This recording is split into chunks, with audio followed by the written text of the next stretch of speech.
The sound of the lock turning in the door sounded like a sentence.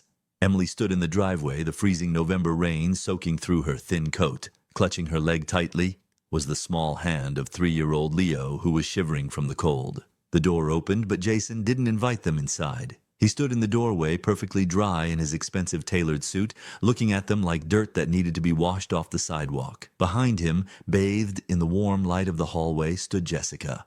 Younger, wrapped in a silk robe with a glass of wine in her hand. She was smiling with contempt. "Jason, please," Emily's voice trembled. "Leo has a fever. We have nowhere to go. Just give us one night." Jason laughed shortly, void of any humor. "We talked about this. The house is mine. The account is mine. You were just an accessory that stopped fitting. Jessica will take better care of me." "He is your son," she screamed, shielding the child from the downpour. "My son deserves a mother who isn't a loser," he snarled. "Get out, Emily. Disappear." He grabbed the last bag of toys sitting on the threshold and kicked it into the mud. The door slammed shut with a bang. The porch light went out. Emily was left alone in the dark. She picked up a muddy teddy bear from a puddle, hugged her crying son, and whispered, "I swear to you, baby, this is the last time anyone treats us like this." The first few months were a fight for survival, a shelter for single mothers, instant noodles for dinner, and odd jobs cleaning office buildings that she used to be qualified to design. Emily, who held a master's degree in architecture, scrubbed toilets at 4 in the morning so no one would recognize her. Her hands cracked from the harsh chemicals and her spine screamed in pain. But every night, after Leo fell asleep in their tiny rented room, Emily sat down at an old laptop. She didn't cry, she designed. Jason had always mocked her visions of eco-friendly, affordable housing.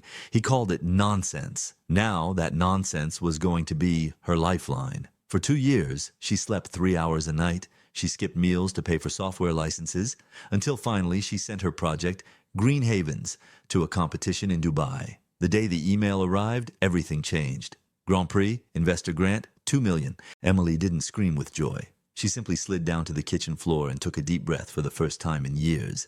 She knew the time of being a victim was over. While Emily was building an empire, Jason's life was falling apart, piece by piece. Karma is patient. It waits until you feel too safe, then strikes with double the force. Jason's firm, built on arrogance, began losing key clients. He fired his best engineers because he couldn't stand them being right, and soon he was left alone on a sinking ship, surrounded only by yes men. Banks that once welcomed him with champagne now sent relentless payment demands, and the repo man took his beloved Porsche right in front of the neighbors who whispered with satisfaction. Jessica, accustomed to luxury, left the moment the expensive vacation stopped. She didn't leave quietly. She made a public scene in a restaurant, throwing her engagement ring onto his plate and screaming that she hadn't signed up for a life with a bankrupt failure. She took half of the assets he had managed to hide and ran off with his business partner, delivering the final blow to his ego. Jason, who once despised public transport, now had to sell his designer watches at a pawn shop for a fraction of the price just to pay rent for a dingy room. 5 years after throwing Emily out, Jason was a wreck. Deep in debt, mentally destroyed. No one in the industry wanted to hire him. He had a reputation as a toxic man who ruined everything he touched. In the evenings, he sat in the dark because his electricity had been cut, staring at the wall, wondering at what point he had lost his status as the king of the world. Then, on the screen of his cracked phone, he saw the ad. Nova Architects is looking for a sales director, highest salary in the industry. Nova Architects, a legendary firm. Everyone was talking about it. The mysterious CEO had conquered the market with innovation. Jason fixed his tie, the only branded one he had left. This was his chance. He just had to get an interview. He could still charm people. He just didn't know one thing. Who was waiting on the top floor? The elevator to the 40th floor moved silently. Jason felt a knot in his stomach. The CEO's office was massive, glass-walled, dripping with wealth and power. Behind a huge oak desk in a leather chair sat a figure with their back to the entrance. They were staring out at the city skyline. "Good morning," Jason cleared his throat, putting on a mask of confidence. "My name is Jason Miller. I am certain my experience will be invaluable to you." The chair slowly began to turn. "Your experience?" The voice was cold and terrifyingly familiar. "Do you mean your experience in bankruptcy? Or in throwing your family out on the street?" Jason froze. The blood drained from his face. The woman in the chair turned around. She looked like $1 million, elegant, strong, with eyes as hard as steel. It was Emily, but not the Emily he had broken. This was an Emily who could crush him.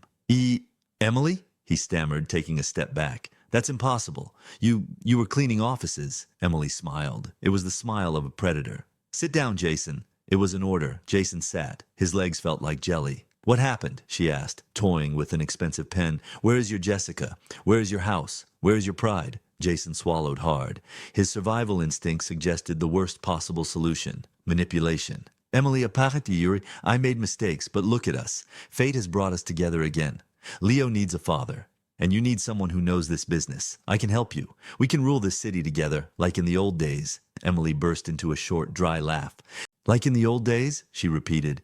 In the old days, you treated me like trash. Do you think I built all this just to share it with the man who despised me? She threw a folder onto the desk. Open it. With shaking hands, Jason opened the folder. Inside was a property deed. This is my old house, he whispered, the letters dancing before his eyes. My house, she corrected him coldly. I bought it at a foreclosure auction last week, for a fraction of its value. Jason stared at the amount on the document like a death sentence, unable to believe that his palace, his pride, was valued at the price of a cheap studio apartment. You bought my house? Jason couldn't believe this was real. Yes. And you know what I'm going to do with it? I'm going to demolish it. She leaned over the desk, her voice quiet and deadly serious. Every brick of that building is soaked in your arrogance and my suffering.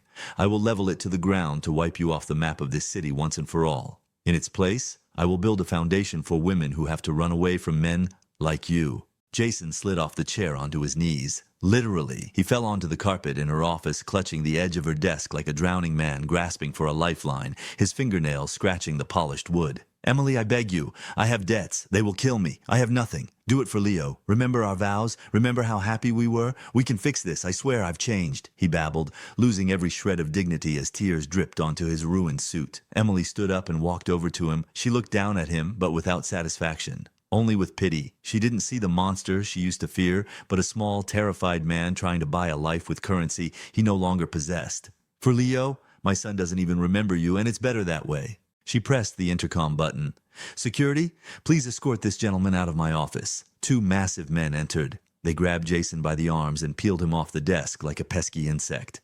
You can't do this to me. I am your husband, he screamed, kicking his legs as they dragged him across the floor. You were? Emily replied, turning back to the window, not even watching as the doors closed. Now you are just a mistake from the past. Jason landed on the sidewalk in front of the office building. It was raining again, the same cold rain as 5 years ago. This time, he was the one without an umbrella, without a home, and with nowhere to go. He looked up at the 40th floor. He realized the circle had closed. Emily looked down at him, sipping hot coffee.